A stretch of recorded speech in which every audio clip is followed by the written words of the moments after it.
नमस्कार विद्यार्थी व पालक मित्रांनो. रिनीट 2026ची परीक्षा आता यशस्वीपणे पार पडली आहे. परीक्षा झाल्यानंतर प्रत्येक विद्यार्थ्याच्या मनात एकच प्रश्न आहे. निकाल केव्हा लागणार? ॲन्सर की केव्हा येणार? आणि OMR सीट आपल्याला केव्हा मिळणार? आजच्या या व्हिडिओमध्ये आपण याच सर्व प्रश्नांची माहिती जाणून घेणार आहोत. तत्पूर्वी आपण चॅनलवर नवीन असाल तर चॅनलला सबस्क्राईब करा आणि बेल आयकॉन प्रेस करा, म्हणजे येणारे नवीन व्हिडिओ तुमच्यापर्यंत लवकर पोहोचतील. तसेच तुम्हाला तुमच्या मोबाईलवर व्हॉट्सॲपवरती फ्री काउन्सिलिंग अपडेट हवे असतील तर आमच्या व्हॉट्सॲप ग्रुपला नक्की जॉईन करा. त्याची लिंक मी डिस्क्रिप्शन बॉक्समध्ये देणार आहे, तर व्हॉट्सॲप ग्रुपला नक्की जॉईन करा. तर निकालाची प्रक्रिया कशी असते? आता 21 जूनला आपली परीक्षा झालेली आहे. परीक्षा झाल्यानंतर NTA सर्व OMR शीट आपल्याकडे कलेक्ट करते आणि ते स्कॅन करते. त्यानंतर विद्यार्थ्यांचे रेकॉर्डेड रिस्पॉन्सेस तयार केले जातात. त्यानंतर ऑफिशियल ॲन्सर की प्रसिद्ध केली जाते. विद्यार्थ्यांना ॲन्सर कीवर आक्षेप नोंदवण्यासाठी काही दिवस दिले जातात आणि सर्व आक्षेप तपासल्यानंतर फायनल ॲन्सर की तयार केली जाते आणि त्यानंतर निकाल जाहीर केला जातो.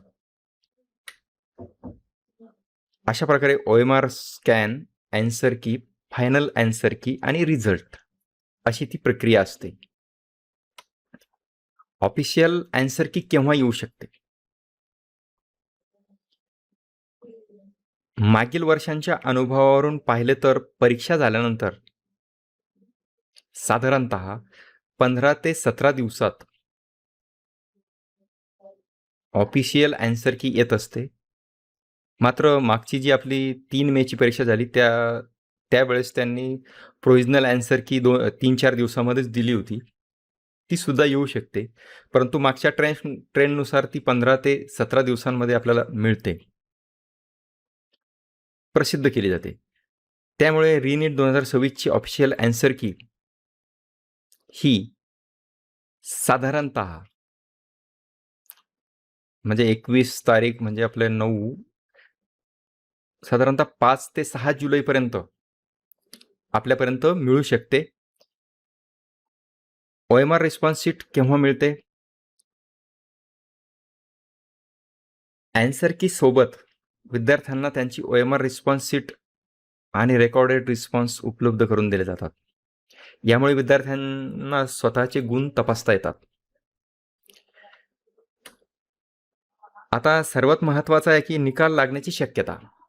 सध्या विविध माध्यमांमध्ये आणि मागील NTAच्या ट्रेंडनुसार 6 ते 10 जुलै दरम्यान आपला निकाल जाहीर होण्याची शक्यता आहे. आजच धर्मेंद्र प्रधान शिक्षण मंत्री यांनी सुद्धा तसे संकेत दिलेले आहेत की लवकरात लवकर आम्ही निकाल लावणार आहोत. युद्ध पातळीवर प्रयत्न सुरू आहेत. तथापि NTA कडून अद्याप अधिकृत तारीख जाहीर झालेली नाही. त्यामुळे ही अपेक्षित तारीख आहे, अंतिम तारीख नाही. निकालात आपल्याला काय दिसणार आहे? निकालामध्ये तुम्हाला नीटचा score, percentile, all India rank म्हणजे एअर म्हणतो आपण त्याला, कॅटेगरी रँक आणि क्वालिफाईंग स्टेटस ही सर्व माहिती त्याच्यामध्ये मिळणार आहे. पुढील प्रक्रिया कशी आहे? निकाल लागल्यानंतर, निकाल जाहीर झाल्यानंतर सर्वप्रथम MCC कडून ऑल इंडियाची काउन्सिलिंग सुरू होते. यानंतर महाराष्ट्र राज्य आणि इतर राज्यांची काउन्सिलिंग सुरू होते. अशा पद्धतीची प्रोसेस आहे. तुम्हाला महत्त्वाचा सल्ला असा आहे की फक्त NTA आणि MCCच्या अधिकृत माहितीवरच विश्वास ठेवा. कुठल्याही अफवांवर, सोशल मीडियाच्या अनेक अफवा पसरत असतात, त्याच्यावरती विश्वास ठेवू नका.